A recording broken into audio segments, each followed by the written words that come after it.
राधे राधे। सभी प्रभु प्रेमियों को मेरा प्यार भरा राधे राधे। आप सभी को पितृपक्ष में पढ़ने वाली इंदिरा एकादशी के विषय में हम आज चर्चा करेंगे। इसमें एक और चीज हम चर्चा करेंगे कि जिन लोगों का एकादशी को तिथि पड़ती है श्राद्ध की, उनको हम लोग श्राद्ध एकादशी को करें या नहीं करें। और एकादशी का जो व्रत है वो हम 9 तारीख को रखेंगे या 10 को रखेंगे, क्योंकि 9 अक्टूबर को इंदिरा एकादशी प्रारंभ हो रही है। 9 अक्टूबर को जो प्रारंभ हो रही है एकादशी, वो दोपहर में 12:36 से प्रारंभ हो रही है और 10 तारीख को 3:08 तक रहेगी।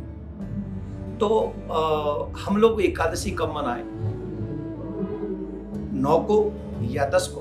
तो ऑब्वियसली जो भगवान श्री कृष्ण के फॉलोअर्स हैं, जो वैष्णव हैं, उन्हें मालूम है कि हम एकादशी का व्रत 10 तारीख को रखेंगे।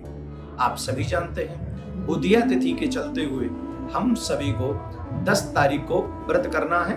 10 अक्टूबर को हम व्रत करेंगे और 11 अक्टूबर को, इसमें यह भी समझ ले कि पारायण का समय क्या रहेगा। तो पारायण हम लोग करेंगे 11 अक्टूबर को सुबह 6:19 से लेकर 8:39 तक, 39 मिनट्स तक हम लोग पारायण कर सकते हैं 11 अक्टूबर को। तो इन बातों का थोड़ा आप लोग ध्यान देंगे। पितृपक्ष में इस एकादशी के आने से इस एकादशी का महात्मा बहुत बढ़ जाता है, बहुत ज्यादा बढ़ जाता है। जो मनुष्य एकादशी का व्रत, इंदिरा एकादशी का व्रत, पितृपक्ष में आने वाली एकादशी का व्रत को निष्ठा पूर्वक करता है, जाप करता है, थोड़ा धर्म का पालन करता है, दान पुण्य करता है, तो इससे अगर हम अपने पितरों को याद करें और पितरों को उस एकादशी का फल दे दें या याद भी कर लें, तो इससे हमारे पितरों को मोक्ष की प्राप्ति होती है। और इस दिन भगवान विष्णु की पूजा करनी चाहिए, उनकी आराधना करनी चाहिए, उनसे प्रार्थना करनी चाहिए अपने पितरों के लिए।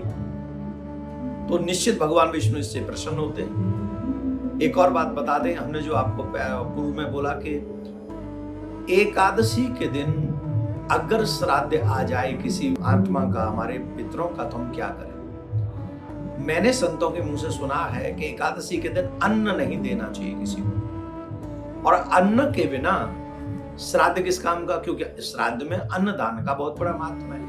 अगर आप जिमाना ही चाहते हैं, एकादशी के ही दिन करना चाहते हैं, तो इसके लिए आपको ऑप्शन है कि आपको उस दिन व्रत कराना होगा, फलाहार कराना होगा, और दूसरे दिन उनको अन्नदान भी देना पड़ेगा, और उनको अन्नदान आप अवश्य करें।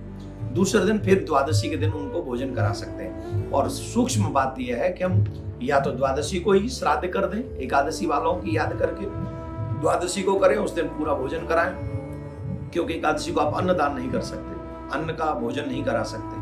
और श्राद्ध में अन्न का महत्वपूर्ण भाग है, उसका महत्व बहुत है। तो इसलिए, और जो एकादशी में नहीं कर पाते हैं, जो इस भाव से नहीं कर पाए या द्वादशी तक रह गए, तो फिर संपूर्ण फल जो मिलता है वो अमावस के दिन मिलता है, तो आप उस दिन भी कर सकते हैं।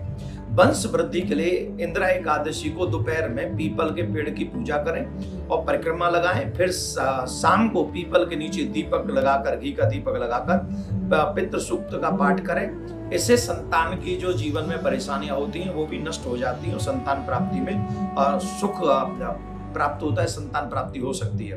दरिद्रता से मुक्ति पाने के लिए इंदिरा एकादशी के दिन घर में विष्णु सहस्त्र नाम का पाठ अवश्य कराएं, जिससे भगवान विष्णु और माँ लक्ष्मी की कृपा आपके ऊपर बनी रहे। तो हम लोग व्रत करेंगे 10 अक्टूबर को और पराहन करेंगे 11 अक्टूबर को।